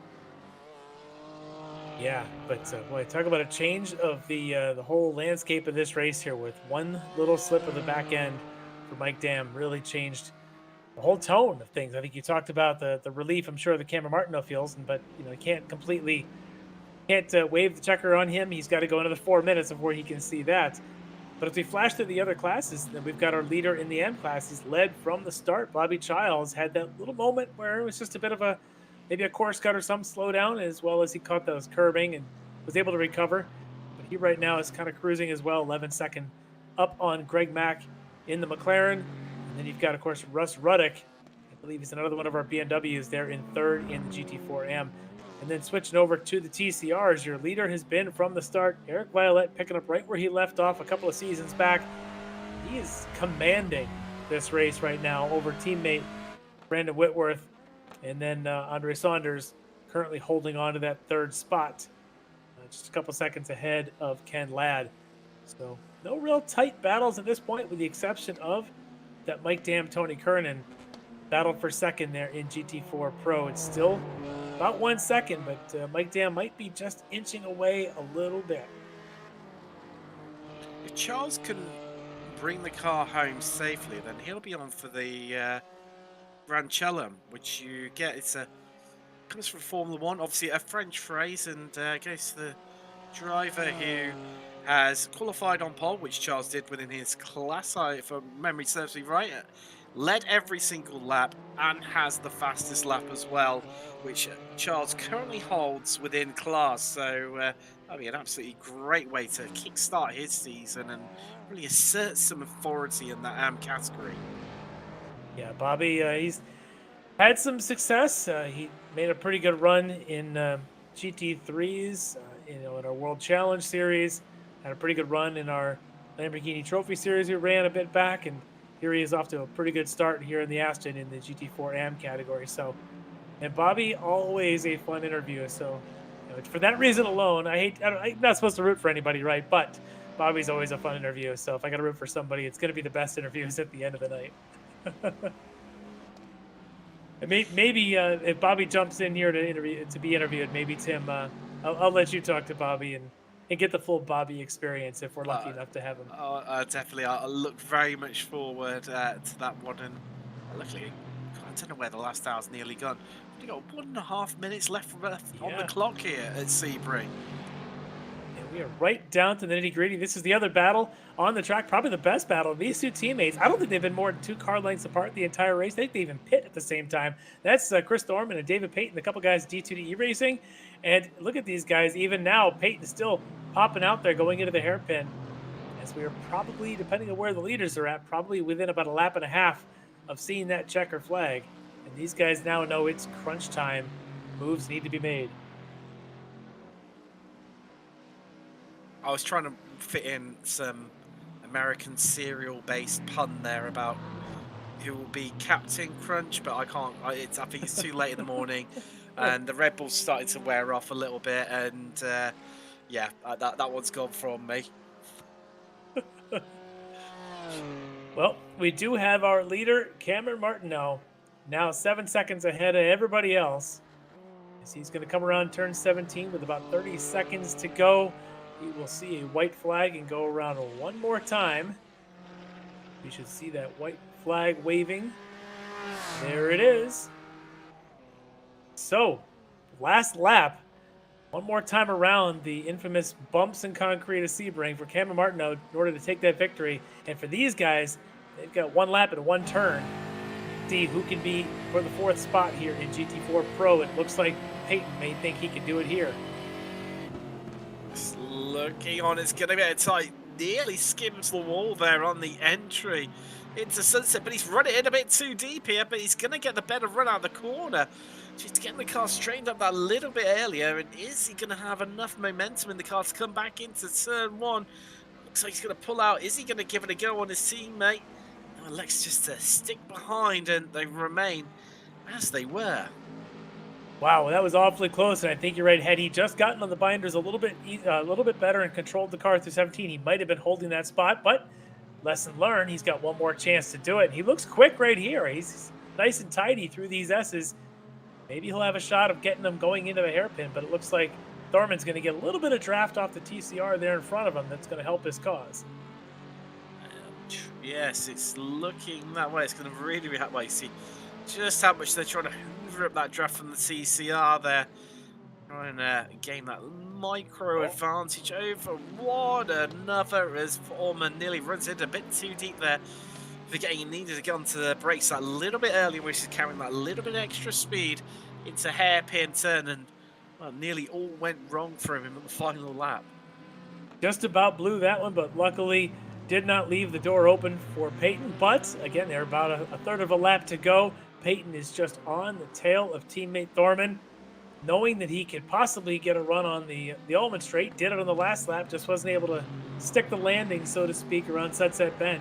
Maybe this time by will be his. But speaking of Sunset Bend, it's Cameron Martineau who took over this lead in the pit exchange. And for a while, we were thinking he was a victim ready to be pounced. But at the end, he's the one taking victory in round 1. Cameron Martineau winning GT4 Pro round 1. Coming home second, Mike Dam. And in third in the pro category, Tony Kernan. Good race for him as well. So there's your podium for those guys. We'll flash back now to the battle for fourth. This is it. I don't think Peyton got the run off of the last bend there before the straightaway that's going to help him. He's going to have to do it in the curve, and I think he did the same thing. Broke late, maybe leaving Chris Thorman a chance to take the 4th spot, but Thorman did not get the power down well. We're going to go side by side down the front straight. We got a teammate battle. Who's going to be in 4th? And Thorman hangs on by, I'm going to say, about 20 thousandths at the stripe. We'll get to them in a minute as Bobby Childs now takes the win in GT4 AM. Commanding win there as we wait for second and third place to cross. Greg Mack now going to take second there. And in TCRs, we're still waiting for this to be official, as I've got 3rd, 4th, and 5th in the books here with Saunders, Ladd, and Husty, as we're waiting for Brandon Whitworth and Eric Violette. It looks like Whitworth is ahead on the track. We're just going to wait and see. That's an advantage they've got. A little bit surprised from the TCRs. I know we haven't seen too much from them. That's because since the first few laps, they became more and more spaced out, and there's been too much action. Certainly, if anything of major interest being going on, but between them, expecting maybe a little bit closer racing from them. But I mean, even so, a really strong performance from Whitworth. Yeah, I think we had kind of missed all that because Violet was leading for quite a bit of this race. But in the end, it's going to be Whitworth now with 1 corner to go to take this win in TCR in round 1 and get a leg up on this season and trying in his quest to stay ahead of teammate Violet. But yeah, it's going to be Brandon Whitworth taking the win in TCR. And Eric Violet's going to be second because the rest of the field's already finished. And it looks like he's going to get this lap in. Maybe we'll get a chance to talk to those guys. So those are your podiums. I'll tell you what, why don't we take a quick break, and when we come back, we'll hear from some of our drivers and their perspective on their night here in round one. So you've just watched round one of the Ricmotech Sports Car Series, and we'll be right back with final results.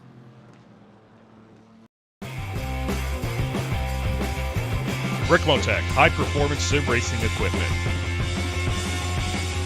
Whether you're just looking to have fun, train for race day, or become a serious esports competitor, Ricmotech has you covered. Hundreds of name brand parts. Support from experts that love sim racing. Trusted by the pros. There's only one place to go, Ricmotech.com.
Ricmotech high-performance sim racing equipment. There's only one place to go, Ricmotech.com. All right, welcome back, and you have just watched round one of the Ricmotech Sports Car Series here, and what an exciting race it was. 3 different classes taking the first round here, and taking the win, as you see him there getting the bit of the fuel push, is Cameron Bartineau in the SDK Racing Esports. Mike Dam, maybe what could have been, but for him, able to come back home in second spot in the Orion Racing entry, and then Tony Kernan in the Kernan Motorsports team. They're finishing in third, followed by those teammates. Just a couple of thousands between them, Chris Thorman and David Payton there in the pro category of GT4. In the AM category, Bobby Childs, the D2D Racing Skull Sim Gear entry, taking the win, pretty commanding there over second place Greg Mack, and third place Russ Ruddock in the Flying Tortoise Motorsports. And then over in the TCRs, so the late change there was, it looks like Eric Violet may have had to take a drive-through penalty toward the end of that race. There was a second pit stop recorded, costing him that victory. He's going to be in second. Giving the victory to Brandon Whitworth, his teammate, both of them there from the D2D E-Racing entries. Third place from the Mohawk Racing outfit, Andre Saunders in the TCR. So tell you what, why don't we take a chance to talk to a couple of drivers? And I know, Tim, you've been looking forward to this. We've got your GT4 AM category winner with us, Bobby Childs. And we're going to bring Bobby in here and let you have the full Bobby experience. Looking very much forward to it. Bobby, congratulations on the victory. We really saw you mixing it up today there with the pro drivers for pretty much most of the race. I mean, what was your sort of tactics when you were locked in amongst all those pro drivers? Honestly, it was just to hang with the draft of my teammates up there in front of me to build a gap against Greg Mack. When we were here in the Mazdas a week ago, at the end of the race, Greg walked me down pretty easily. So I know he's good on old tires.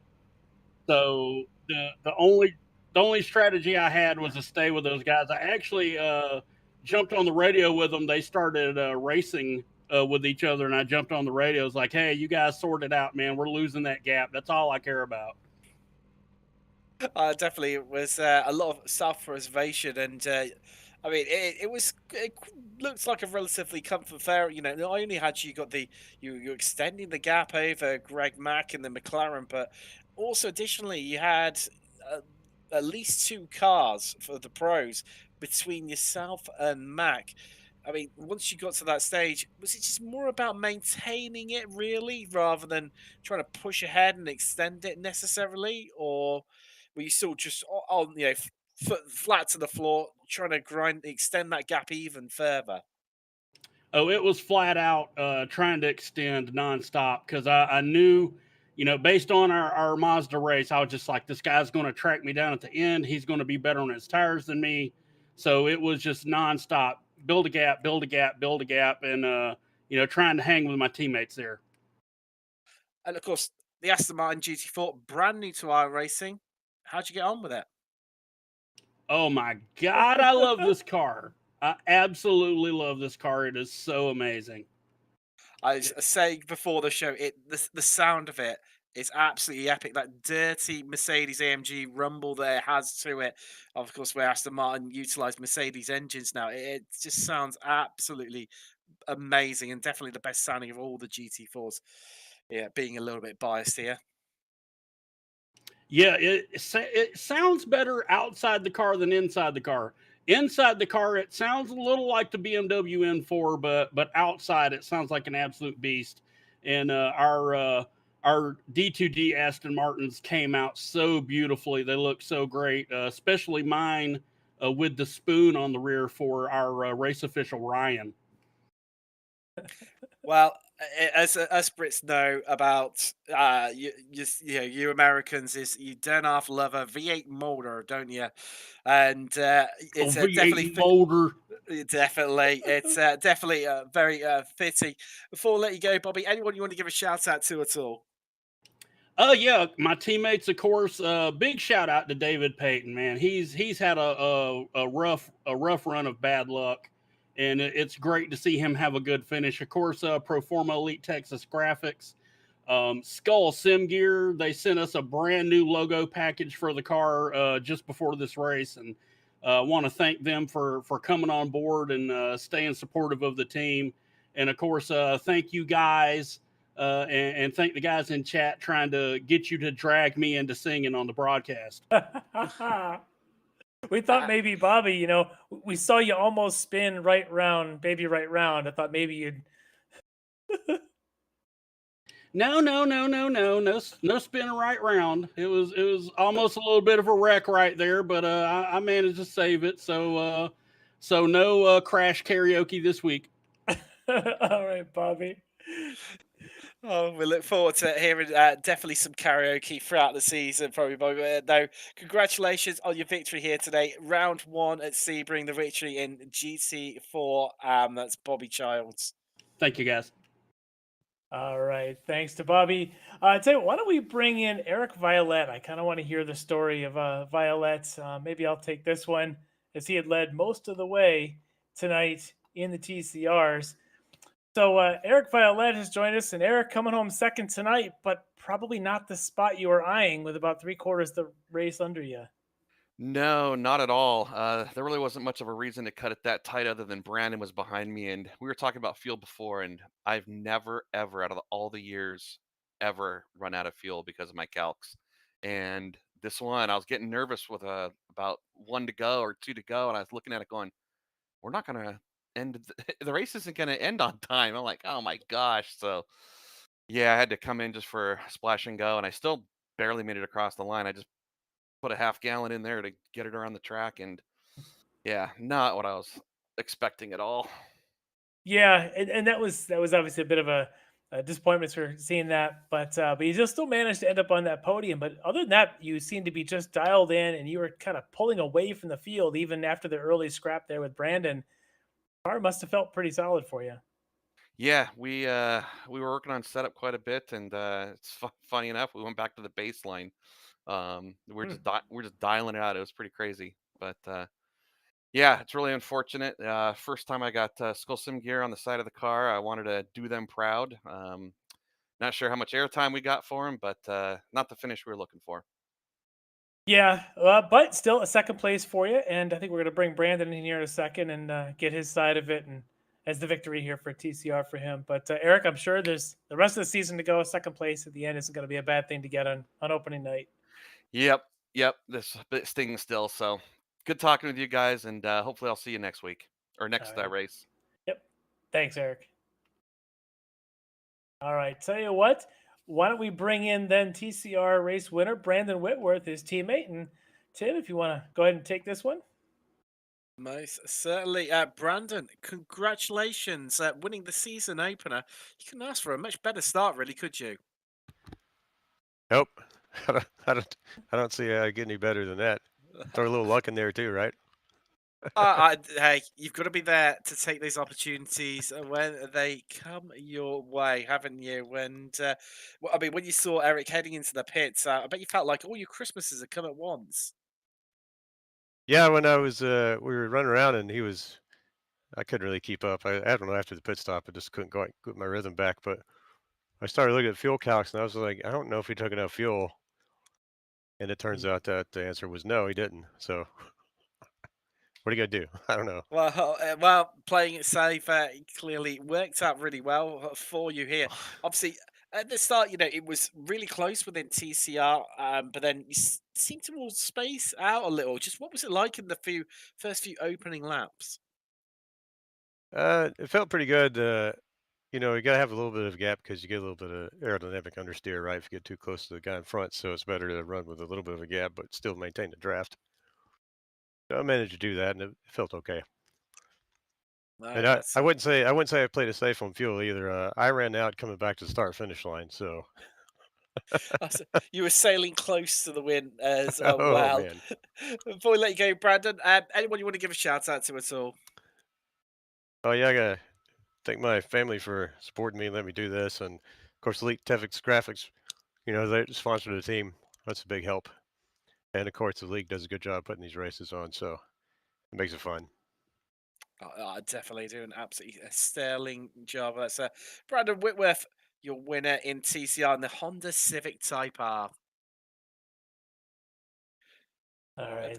Thanks, Brandon. Tell you what, why don't we? I'll take this one. You got Cameron Martineau, our winner of the pro class tonight. So taking the overall win in the GT4 Pro, Cameron Martineau. Cameron, congrats! But that was not an easy fight, was it?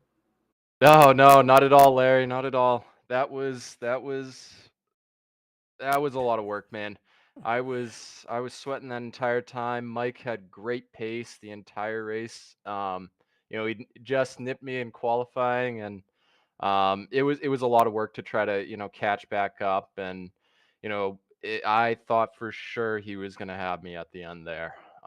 He definitely had the pace down the straights on me in that draft, and just one good run off a sunset or one good run going onto the back straight there, and it was going to be going side by side. So I'm happy, and obviously I don't like to see races end that way. I would have much rather had a fight to the end there, but I'm happy about it.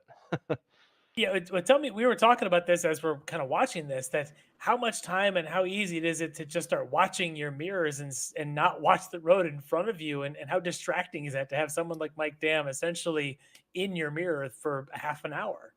Oh, it is so distracting, and it's so hard to just sit down there and tell yourself to just look forward and only look up in those mirrors when you have to, right? Right when you're getting into a braking zone there. So, it definitely I had, great crew chief and my good friend Bill Anderson here tonight, and he was really that calming, sort of soothing voice to me to stay forward and just focus on the track ahead and only look in my mirrors when I had to.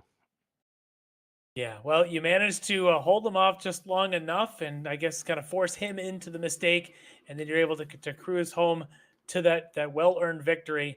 And what a sweet victory it is for you here in the opening round of our sports car series. And I'm sure, Cameron, you got some folks you want to thank for this one. Absolutely, and yeah, it's first round, back in the series. I'm super happy, and honestly, this is a monumental moment because this is the first win for the Samantha Tan Racing Esports team. So I really want to give a big shout out to Samantha Tan and having her allow me to represent her brand on the esports side. And just, this one also goes out to my grandfather right now, who is not doing too well in the hospital. So this one is for him tonight, and just really just want to give a big shout out to all my friends, my family, and all the admins that make this really possible and support me. Well, yeah, what a great performance, and yeah, I'm sure the family will get a little bit of a pickup from this one, hopefully. But great job there, taking home the inaugural victory here this season, Cameron. Great job, and we'll see you in a couple weeks. Yep, thank you guys. All right, so one thing I want to mention we didn't get the chance to talk about too much tonight is we've got some big prize on the line here this season in the Ricmotech Sports Car Series. One driver is going to be selected to win a gift certificate to take 5 laps in a premium supercar. Yes, I said that, supercar with Exotics Racing at their Las Vegas facility.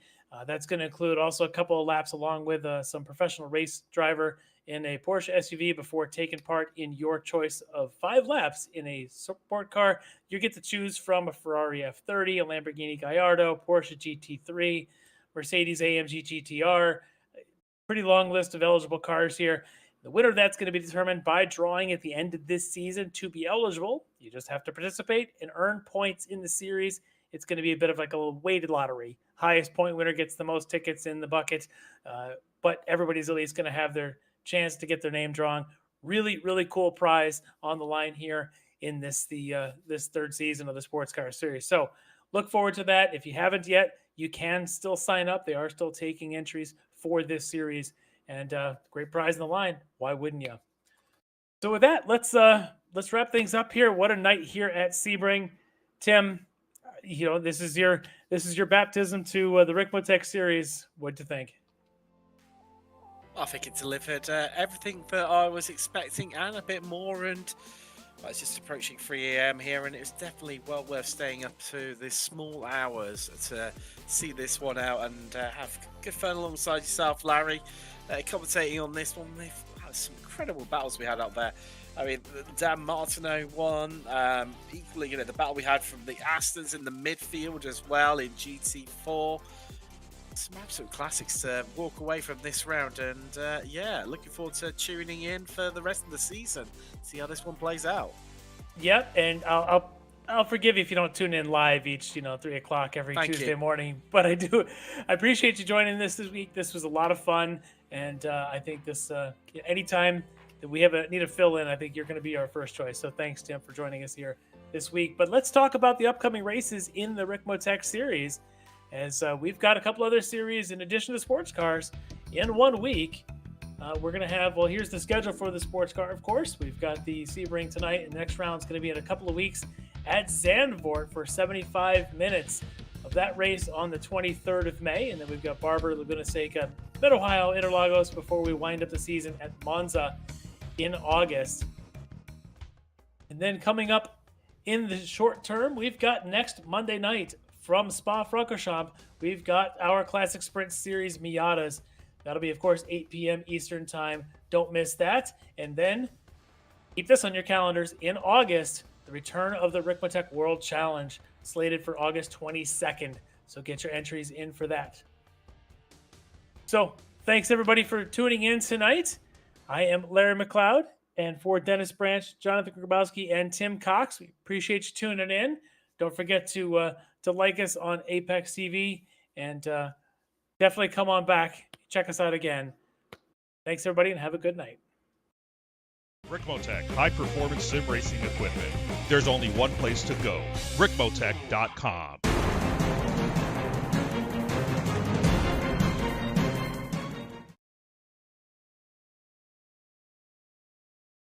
Ricmotech, high-performance sim racing equipment.